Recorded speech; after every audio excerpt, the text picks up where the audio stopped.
Here to discuss stories making news in business is Journal Record editor Ted Struley. Ted, there's another development in the drive to put storm shelters in Oklahoma schools. What's the latest? Well, the organization Take Shelter Oklahoma's attorney has set out with another round of signatures on petitions. You'll remember that's the group that filed the petition, started collecting signatures just 4 months after last year's May 20th tornadoes.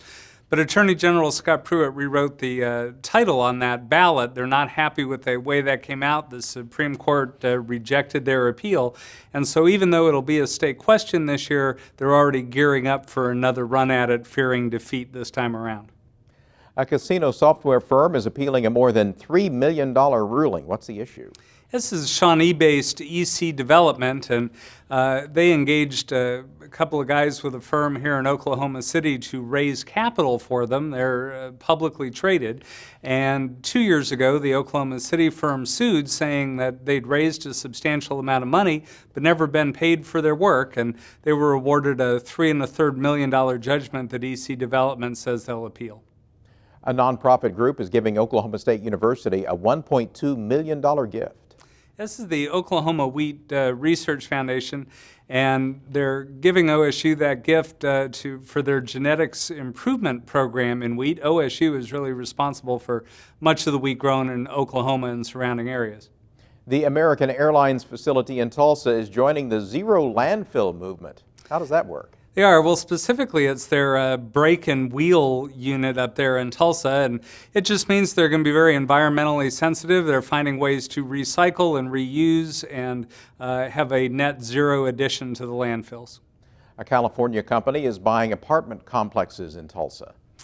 Right.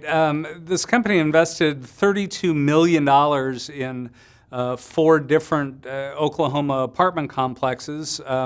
They're a little bit older, so there also may be some upgrade money going into those projects. An iconic pizza place is making a return in Oklahoma. It's Shotgun Sam's, and it was a very popular pizza chain back in the 60s and 70s here. They went out of business, they abandoned the name, and some investors have come together. They're going to bring back the brand in the London Square Shopping Center in Tulsa. They've leased 5,000 square feet. They're going to try to make the very same pizza and see if they can get it to catch on a second time. And Ted, what are you working on for next week? Next week we've been taking a look at the problems with the Oklahoma County Jail, and the Department of Justice deadline is coming up in just 7 months. They don't think they're going to be able to meet the deadline to renovate the building or rebuild it. But we discovered this week in some communications that there's also some deficiencies in the mental and physical health care in the building. We're going to take a look at that. All right, Ted Struley, editor of the Journal Record. Thank you. Thanks for having me.